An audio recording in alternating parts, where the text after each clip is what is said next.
just outside Montana's Glacier National Park at the height of the Cold War.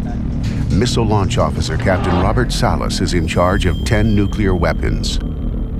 In the dead of night, he receives an alarming phone call from a guard. Well, you can hear the fear in his voice. And he's saying, "Sir, I'm looking out the front window, and there's a glowing object just hovering there." It felt like we were under siege.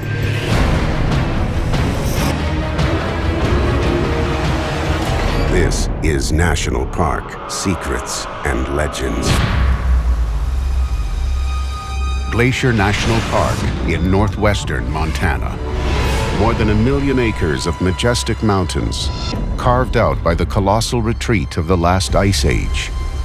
It's often called the crown of the continent. But some believe this imposing landscape hides some of the century's most baffling mysteries. March 1967, Launch Officer Robert Salas is on duty in the Underground Missile Control Center, just outside the park, when one of the guards protecting the base makes an urgent call. He's screaming into the phone.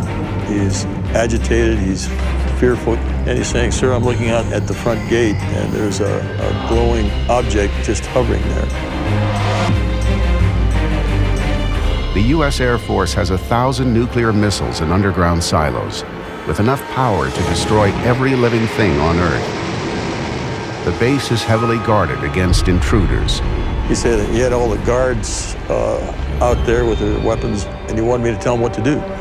He was waiting my orders, so I just told him, "Don't let anything inside the front gate. Use force if you have to keep everything out." It felt like we were under siege. It's the height of the Cold War. The United States and Soviet Union are engaged in a deadly standoff. If the missiles go off, it could trigger a third world war. We had at least 150 of these weapons. They had a range of 7,000 miles, so they could hit many targets. So these weapons were ready to go. A few seconds after the strange lights appear, the ultra-secure launch system is breached. A lot of bells and whistles inside the capsule. We had lights come on, and our people even lost radio contact. Someone or something has penetrated the launch area. The base is in lockdown, knowing that if the missiles launch, nuclear holocaust is a near certainty. It was a very frightening experience. And of course, we were concerned because we didn't know what had happened. At the brink of destruction, the inexplicable happens. We had lights come on, and in sequence, we had all 10 of our missiles shut down. They were unlaunchable, disabled. The missile system is designed with the most advanced technology available. No one can imagine how it was overrun. They'd have to get through 60 feet of earth and concrete, and then send a specific signal to shut down the missiles in this way. We didn't know whether or not we had been under some sort of terrorist attack or what was going on. Suspicions immediately fall on the Soviet Union, attempting to penetrate the U.S. air defense system. But could there be another explanation? Another event 2 months later, deep inside Glacier National Park, adds to the mystery. In May 1967, Dave Krogstad and 2 high school friends are on a camping trip in the park. We got a late start that day. We got up to Cameron Lake, and it was dark. And we never bothered to set up a tent. We just went ahead and threw our sleeping bags out. Up there, there's no light pollution from anything. And that night, there was no moon, no clouds, just the perfect sky for looking at the stars. And that's where we saw what we saw. Look at that. Look. Front. What's up, Dave? We noticed a object or something off to our right to the west. Well, this was just a little bit brighter than a bright star. It would go zip across the sky and immediately stop.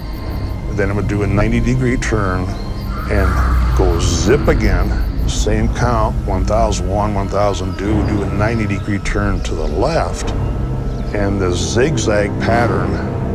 Don't even worry about it. In my mind, we just saw a UFO.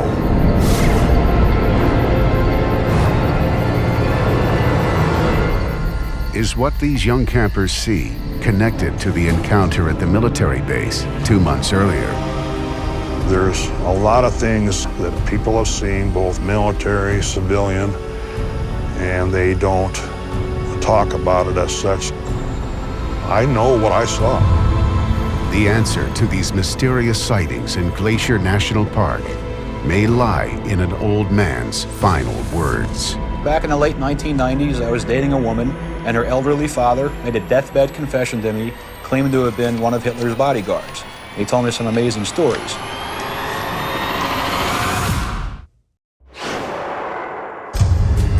Just outside Glacier National Park, Montana. Moments after a guard spots strange floating lights over a nuclear missile base, the weapons control system shuts down. Soon after, camping teenagers see similar lights in the same area. These are just 2 of dozens of sightings near the park, and many wonder why Glacier is a hotbed for UFO activity. The first clue to the mystery emerges some 30 years later when a man makes a confession to his daughter's boyfriend. He says his real name is Otto Skorzeny and that he was in Hitler's circle. All right, Skorzeny handed me a shoebox full of 60 years worth of photographs, and he told me some amazing stories. Many historians confirm that Otto Skorzeny went down in history as one of Hitler's most capable henchmen. Dr. Joseph Farrell has studied Nazi objectives after the war. Otto Skorzeny was Adolf Hitler's favorite SS commando. This is the fellow that rescued Benito Mussolini, smuggled him out on an airplane. He was Hitler's go-to man. In 1945, with Nazi Germany on the verge of defeat, some historical accounts say Hitler gives Skorzeny his most daunting assignment ever: the evacuation of elite Nazis from Europe. We're not dealing just with a bunch of Nazis hiding out and trying to escape justice. They decide that Nazism, in order to survive the war and to have any hope of an eventual restoration of power, has to go underground. It's known that Skorzeny helped senior Nazis get to places like Spain and Argentina. It's alleged he also chose Glacier National Park because its landscape appealed to Adolf Hitler himself. He liked Glacier National Park because it reminded him of Austria, his old home up in the Alps. It reminded him of the good old days. This controversial claim doesn't end there. It's also believed that Glacier National Park is also a repository for vast Nazi wealth. Glacier National Park is where Otto Skorzeny hid all their stolen loot to help establish a Fourth Reich in America. According to Skorzeny, the Nazis are hiding billions of dollars of gold and silver stolen from the 6 million Jews that were murdered by the Nazis during the Holocaust. Orion believes there is a practical reason Skorzeny was drawn to Glacier above all other locations on his list: the park's unparalleled rail access. Glacier National Park was actually the first national park with a railroad access to it. So they were able to use the railroad access to basically bring the whole train right up to Glacier National Park with all his stolen gold and other Holocaust treasure. It's alleged the park is hiding more than Nazi gold.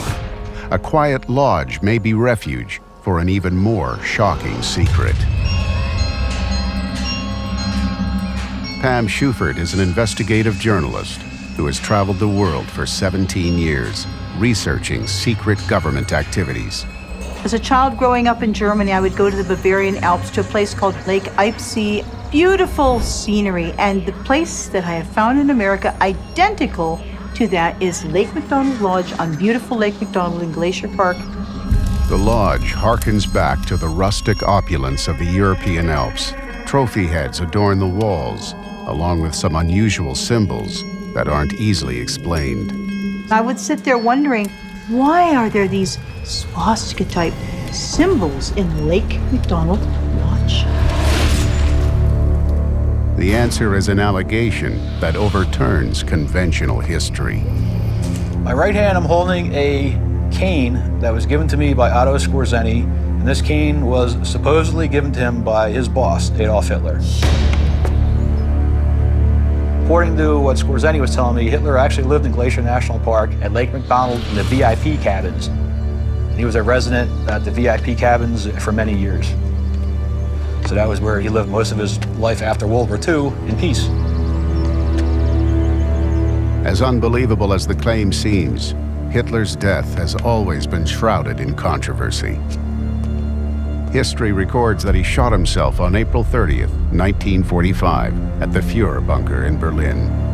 But many believe it was a cleverly staged decoy. According to Skorzeny, they shot a Hitler look-alike right between the eyes, poured some gasoline on this poor bastard, and they burned him. Scientists recently lent credibility to this allegation. A 2009 DNA test on the skull believed to be Hitler's revealed that it in fact belonged to a woman under 40 years old. Hitler never planned to commit suicide. That was all just a plan to confuse everybody and throw him off his trail. Some believe that Hitler received multiple plastic surgeries before retiring to Glacier National Park under an alias. He has a deformed, surgically altered left ear, and you can see that on the left profile of this gentleman sitting right there in the blue shirt and hat. So there's no doubt in my mind that is Adolf Hitler in 1997. But how could Hitler and the Nazis evade detection for decades? A recent discovery may reveal a shocking clue. We panicked, we freaked, we were filled with terror. Montana's Glacier National Park is 1 million acres of remote and pristine beauty, one of the most majestic areas on the continent. But some contend that this vast wilderness is a secret Nazi refuge, hiding stolen wealth and even Adolf Hitler himself, who evaded capture and lived out his days at Glacier. Some believe the railways leading into the park may offer a clue to this dark mystery. My friend Marie McCullough was traveling with her friends, and they decided to come to Glacier National Park. She said, we wanted to go out one day and take beautiful pictures of the area, so we followed railroad tracks into the woods so we would not get lost. The women come to a clearing and unexpectedly discover a strange scene. Over a dozen black boxcars parked on the tracks. And they looked strangely out of place and rather sinister. So she said, we went to one boxcar whose door was open. We all looked inside and saw a shocking sight. There were shackles welded inside as if to hold people prisoners. We panicked, we freaked, we were filled with terror. We turned around, followed those tracks, headed to our host family's home, and she said, you never should have gone to that area. There are usually federal guards with rifles guarding that area. You could have been killed. Are the prisoner boxcars, eerily reminiscent of concentration camp transports, somehow connected to the alleged Nazi presence in the park? And if so, why would U.S. federal guards be protecting them? One clue leads back to the height of the Cold War, when Nuclear Missile Control Officer Robert Salas is confronted with strange lights outside his base. We had to report into our squadron commander's office right away. They wanted us to sign a non-disclosure statement saying that we would never talk about this. Even though this was an unprecedented security breach, the Air Force command to sign a gag order was unexpected. I didn't see any reason for that because we had above top secret clearance already. We had high security clearances. But they said that this was a specific incident that should never be talked about. Salas believes the Air Force acted as it did because it couldn't risk any information leaking about a possible UFO incident. The Air Force covered up the shutdowns because they didn't want to notify the public that, yes, this is a real phenomenon. Not only a real phenomenon, but one that has impacted our national security. Some believe the gag order surrounding the missile incident is not the first government cover-up at Glacier, and it may be connected to one of the greatest conspiracies in history. The top secret project was called Operation Paperclip. Operation Paperclip was the U.S. government's program to bring over Nazi scientists, engineers, and so on to this country after the war. Historians have discovered that the U.S. government wanted to tap the Nazis for their advanced aircraft technology and needed to move fast so that it didn't fall into Soviet hands. Paperclip was a covert intelligence operation, so secret that it was even hidden from President Truman. These Nazis were brought over, their records were sanitized, they were given a free ride.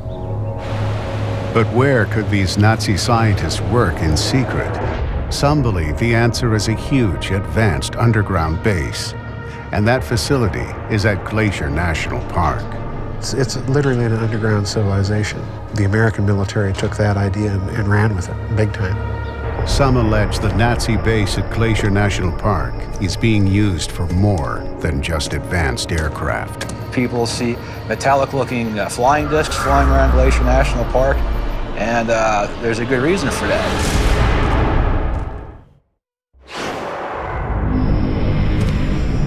Does Montana's Glacier National Park hide a secret base where top Nazi scientists were smuggled after the war? Is the park the last refuge for Adolf Hitler himself? Are mysterious UFOs seen over Glacier for decades somehow linked to its alleged Nazi connection? Some believe the startling answer may lie in advanced technology secretly developed by Nazi scientists at Glacier National Park. I think that we do have some possibility of a Nazi flying saucer program. There is some evidence that the Nazis had flying saucer-shaped vehicles that were based on jet turbines by the end of World War II. Allied pilots reported seeing Nazi flying saucers over Europe in the final year of the war. Are the disc-shaped objects seen over Glacier National Park a continuation of the Nazi project? People see metallic-looking flying discs flying around Glacier National Park, and there's a good reason for that, because that's where they're storing them. Some allege the U.S. government has kept this top-secret project hidden from the public since the 1950s. The war's supposed to be over. These people are supposed to be defeated and gone, you know, no more problems. And to admit that you've got something Nazi flying around in our skies after the war, that's going to be a bit much. How could a base large enough to create advanced flying saucers possibly be constructed at Glacier National Park without being discovered? There's evidence the Nazis had the capability to tunnel underground on a huge scale. Having seen the blueprints of some of these facilities that were actually discovered and charted by the Allies after the war, these facilities were enormous. They were building rockets entirely underground. They were assembling jet aircraft, and in some cases, they were in the process of constructing underground runways for these things. Some claim that after the construction of the secret base at Glacier National Park, the U.S. government adopted Nazi tunneling techniques for other underground operations, a legacy that still exists to this day. In my research was a document from the U.S. Army Corps of Engineers that proposed hiding facilities, underground facilities, tunnels and such, inside of parks. There are patents in this country for tunnel boring machines that use nuclear plasma, quite literally, to melt their way through the rock. These patents are with U.S. Air Force contractors who collaborated with the Nazis on the secret base at Glacier National Park.